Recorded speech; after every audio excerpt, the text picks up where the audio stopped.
ये बात बहुत ही कही सुनी है, तो हो सकता है 100% सच ना हो, फिर भी मैं आपको बताता हूँ। बहुत समय पहले जब अभी सड़कें कच्ची हुआ करती थी और रोमन लोग अपना रथ लेके चलते थे, तो उनके पहिए से सड़क पे निशान बन जाते थे, एक नाली सी बन जाती थी।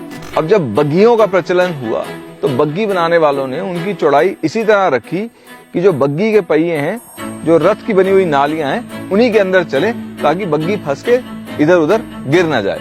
तो पहियों के बीच फासला था लगभग 4 फुट 8.5 इंच का।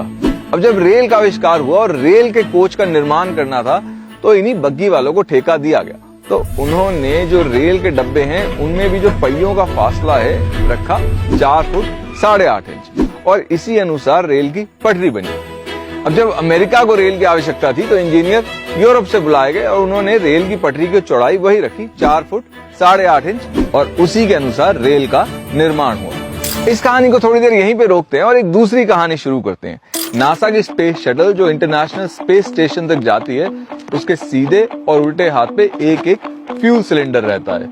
अब ये फ्यूल सिलेंडर बनते हैं यूटा में, और स्पेस शटल का लॉन्च होता था फ्लोरिडा से। ये फ्यूल सिलेंडर इतने भारी होते हैं कि ना तो इन्हें हवाई जहाज से ट्रांसपोर्ट करा जा सकता है, ना ही किसी ट्रक से। इनको ले जाने के 2 ही रास्ते हैं, या तो समुद्र या रेल। अब यूटा के आसपास कहीं कोई समुद्र है नहीं, तो जो एकमात्र रास्ता बचता था वो था रेल। अब यूटा और फ्लोरिडा के बीच में एक सुरंग आती है, तो जो फ्यूल सिलेंडर है वो सुरंग की चौड़ाई से ज्यादा चौड़ा नहीं हो सकता था, और फ्यूल सिलेंडर की चौड़ाई निर्धारित करती है कि उसमें कितना ईंधन आएगा, और इसीलिए स्पेस शटल कभी भी चांद तक नहीं पहुंच सकती थी।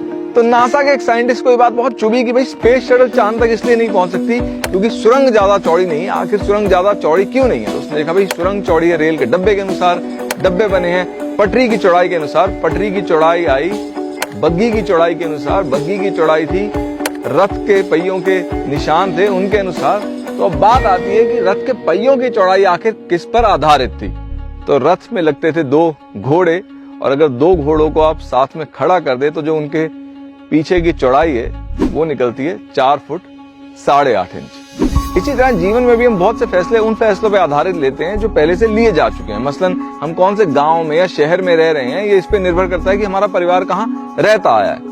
हम कौन सा करियर सेलेक्ट कर रहे हैं, ये इस पे निर्भर करता है कि घर में ज्यादा डॉक्टर हैं, इंजीनियर, वकील या सीए। और हो सकता है ये फैसले आपके लिए काम कर भी जाएं, पर अगर आपको लगता है कि इन फैसलों की वजह से आपका जीवन भी नासा की स्पेस शटल की तरह एक पॉइंट पे जाके अटक गया है, तो हो सकता है आपको भी कुछ ऐसे फैसले लेने पड़े जो आज तक आपके परिवार में किसी ने लिए नहीं है।